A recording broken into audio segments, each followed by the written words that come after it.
Between the Words, the podcast where we go beyond the page and into the heart of the story. Here, authors don't just share what they wrote, they reveal why they wrote it. So, because the real story is never just ink on paper, each episode pulls back the curtain behind the book, the doubts, the determination, and the defining moments that shape both the story and the storyteller. So, if you believe books have the power to add value, spark growth, and transform lives, and even bring some needed moments of escape, you're going to love what's ahead. Hi, welcome to another Wisdom on the Front Porch, reading between the words, because we're going to learn about an author and about an amazing book that talks about leadership and communication and so much more. Rich, thank you for being here today. I'm happy to be back. Thanks for having me. I'm sorry, I have to tell everybody. Sometimes things happen. I forgot to hit the record button. So Rich and I've talked about this, but we're going to include you in the conversation this time. Rich, it's such a great book. It's called Growing Your Own. I love that title because you're talking about growing your own leadership skills, and communication comes in with that. And I know we talked about you had a blog for your company for 2 years. So tell us a little bit about the blog and why you started the blog. After realizing that I did not want to sell the company, I wanted to train. We have so many good employees, and those who wanted to be leaders, I wanted to train to become leaders so that they could take over the company and I could ultimately retire. Because we were making it up as we went along as far as our training program went, I had some fits and starts, but along the way, I decided that I would enhance the program by writing a biweekly blog to the leadership team. And the hope was that it would create a little bit of buzz, that their daily conversations might include some of those leadership principles. It didn't happen generically or organically. And so the general manager said, I think in our weekly management meetings, I'm going to commit a time of 20 minutes to make them read it and discuss it openly. That's when the success of the blogs really kicked in. And not only did they then understand the blogs a little bit better, but they began to hold each other accountable for what was in the blogs. And we went on like that for 2 years. At the end of 2 years, I had shared about all the leadership information I was ready to share. And I said, you guys are doing great. I'm going to back off a little bit. I was still in the building, but they were basically running the day-to-day parts of the company and doing it well. I read through the blogs one weekend. There were 52 of them at that point. And I just really liked what I read and said, this is good enough. Even if it's only a legacy project for me, I'm going to publish this in book form. I reduced the number of chapters from 52 to 35.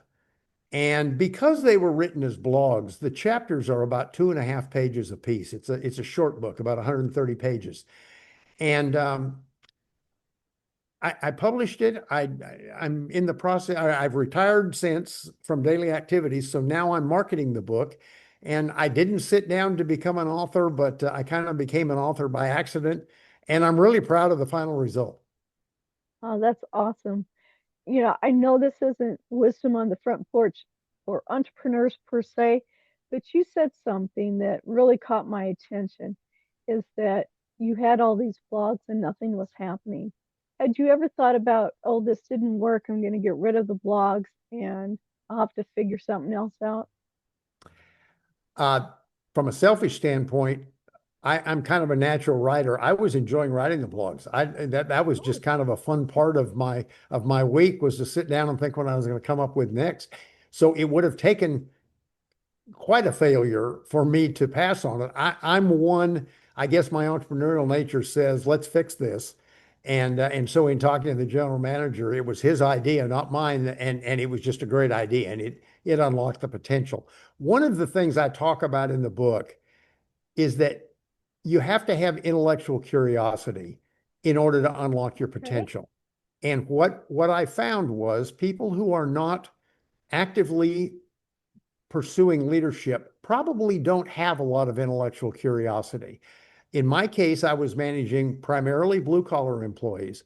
Their intellectual curiosity stopped with what made them good at their job. So if they were a technician, they were really good at repairing things. If they were an installer, they'd take training courses and they'd learn how to install better, but nothing about just becoming more aware of the world, wondering how people think, those kinds of things.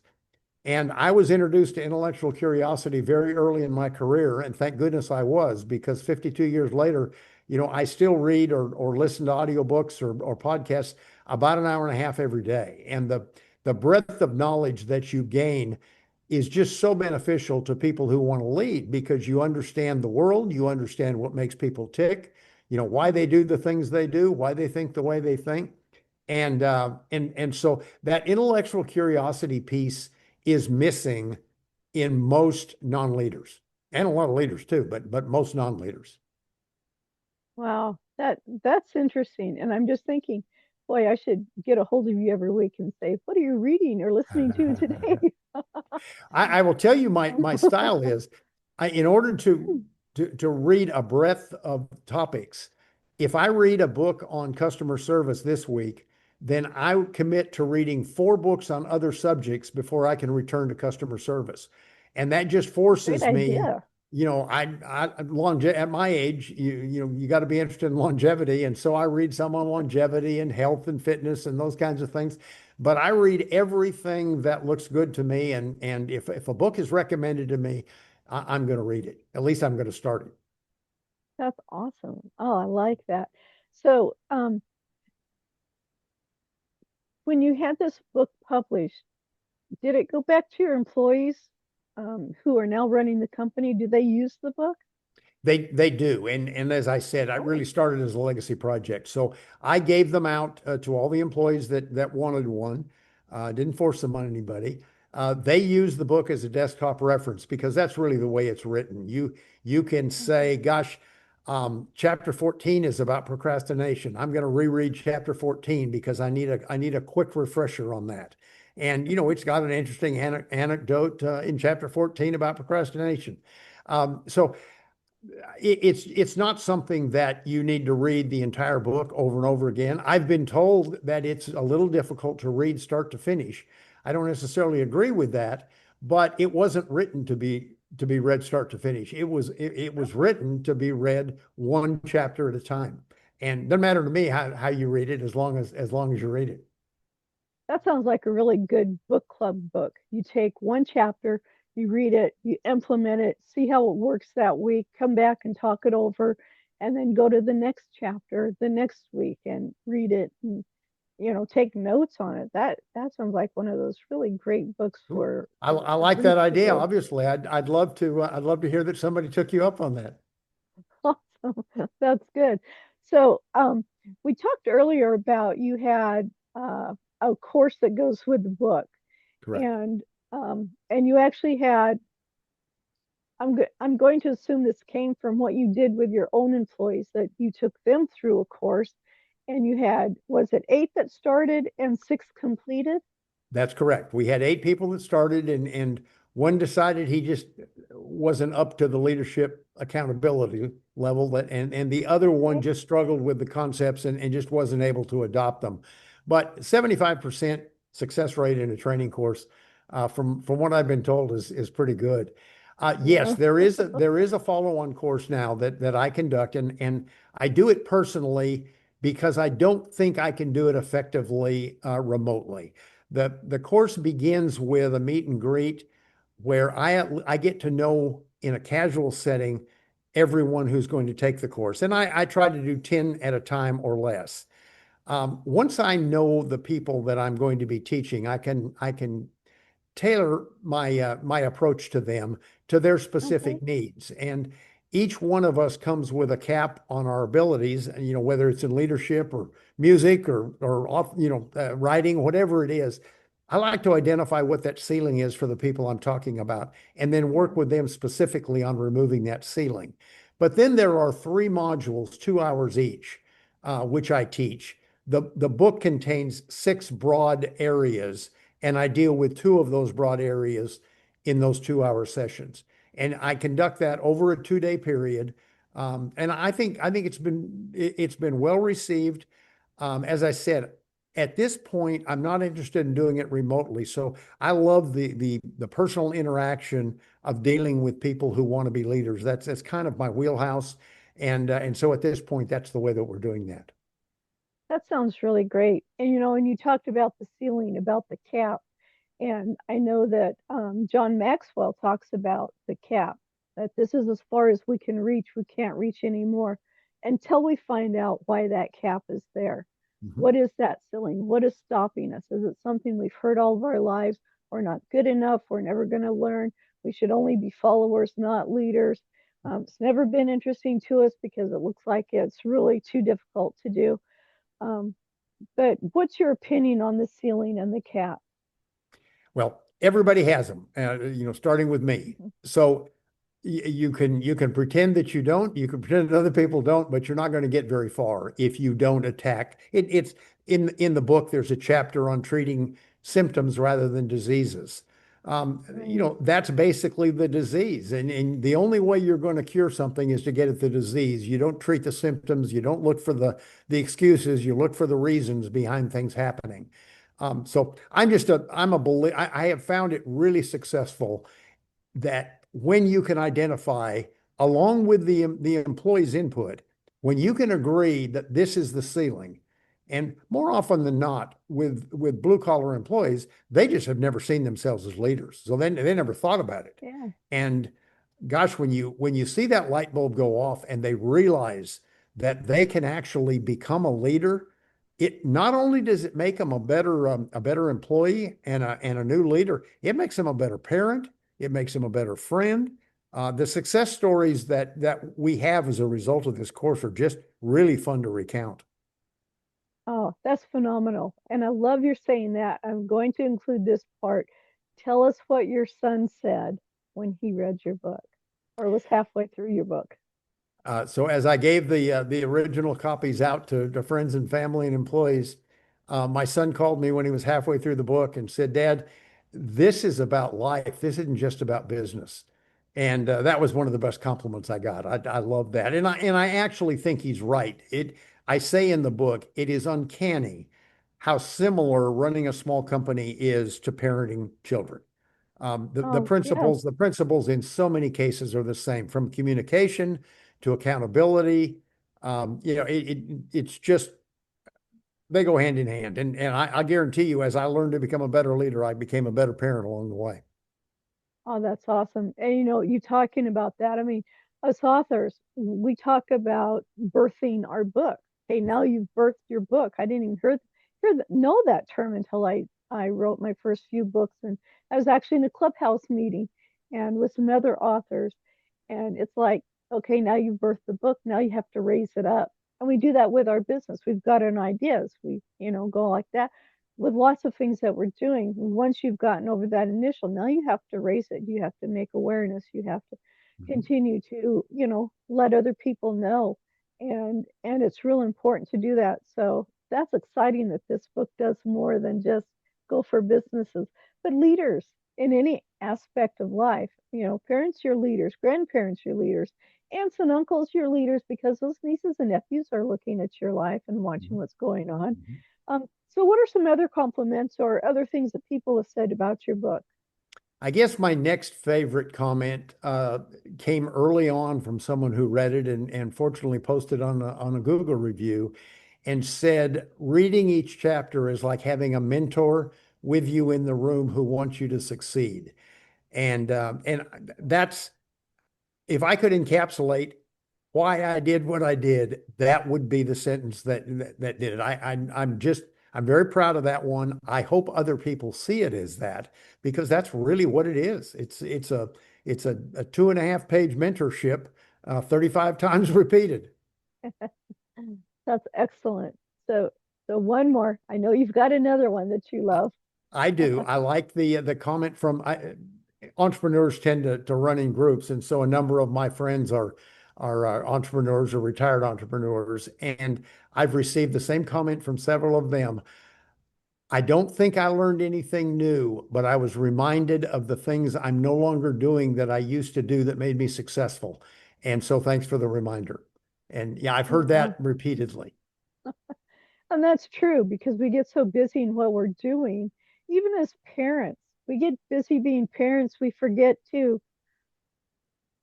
there's just simple little things that we need to do. We forget to laugh with our kids. We forget to just really enjoy them. Um, so that's a really great reminder. Just sometimes we have to go back to square one just to be reminded of what we've learned along the way and how it should be done. And all of us, we get stuck in something once in a while, and it's like, why am I stuck? What's going on? What happened? And so we have to go back and look at, okay, yeah, I kind of forgot about this. I got so busy doing this, I forgot about that. So I love that that book does that for those that have already, that feel like they're successful and they're great leaders. Everybody can learn more. And you mentioned that it's a skill and we can improve our skills. I'm surprised how many professional sports players have special coaches. These are coaches that they go to, not the team coach, but the coaches they go to improve their skills so they can keep getting better and so they can stay better. Maybe their foot's not turned right. Maybe their elbow's sticking out when they go to throw. Maybe they've kind of gotten off their game and they need someone else to take a look at them and say, "Oh, this is what's going on." Um, so it's great because yeah, this is great. And I know that this is not for everybody, but if you're a leader, if you want to be a leader, if you've never thought about being a leader, this is a great book to get. It's an awfully inexpensive, both financial and from a time standpoint, it's an awful inconsequential expense to find out if this kind of approach is for you. There's a million leadership books out there. Right. And if not a million, a lot of them. And this book is different from all of the ones that I've seen in that it is written not from theory, has no buzzwords in it. This is all practical experience from my life and from the lives of people that I've been around. It is intentionally simple. None of this is rocket science. I was out on a walk and listening to a very famous audiobook on leadership the other day, and I just thought this book is excellent, but my people will never read this book. 400 pages long, lots of Oh yeah. theory, lots of buzzwords, and my employees would never read that book. There's nothing wrong with the book, but it wasn't written for them. This book is written for them, and that's the big difference Okay. in my book. Yeah. And you don't have to actually you don't have to want to be a leader. If you want to be a better communicator, the first 6 chapters are on communication. And I can Oh promise wow. you, if you read the first 6 chapters of the book and follow the principles, you'll be a better communicator from day one. It's that simple. I've told many people one of the things I liked about small business is that I could make a decision in the morning and see the benefits of that decision in the afternoon. That's the same way with this book. You can read a principle this morning, put it in place this afternoon, and see the benefits immediately. Oh, that's awesome. Yeah, because especially in this world where everything is instant, instant, instant, microwave instant, we text message. Why didn't you message me back? It's been 2 seconds, Yeah. It's good to have something that is instant, but it's good for us. And yeah, that's all I'm gonna say about that part. So tell us where we can get this, where we can look at your courses, where we can get in touch with you. The website is growingyourown.net. And I love hearing from people directly. So if you want to contact me by email, rich@growingyourown.net. I don't do much social media, but I am on LinkedIn. Okay, that sounds great. And your book is Growing Your Own. Your website is growingyourown.net, not .com, .net. Correct? Um, yeah, so and I love that title. I just think that was just so brilliant. I'm sure you, being an author, I'm sure you have experienced this, but when you publish a book, then you get people coming out of the woodwork who want to promote your book. And now a lot of those people are strictly AI. So I have gotten several people wanting to promote Growing Your Own because it's so effective about sustainability and raising your own crops. And so they don't go far enough to Different realize kind of crop. it has nothing to do with that, but it's kind of amusing. Yeah, and I love this. It's, it can be a refresher course. It can be something brand new. It can be something that really helps your company, because I think one of the biggest struggles is communication between people. Once you learn how to communicate, everything just kind of falls into place. It gets better, at least you're able to understand. I I have one person that I talk with, and sometimes I'm not very good at communicating. I'm kind of like in the middle of a thought and I put it out there and it's like, I don't know what you meant by this. So I have to go back and it's like, okay, I see what I did there. But some people won't respond. Some people just, oh, I don't understand what you're saying, and they just walk off. But in our business, in our company, whether we're talking with vendors or we're talking with contractors, whatever it is, we need to make sure that we're clear on everything. I mean, I had someone that I was talking with, and I said, I'd like to get some more subscribers for my magazine.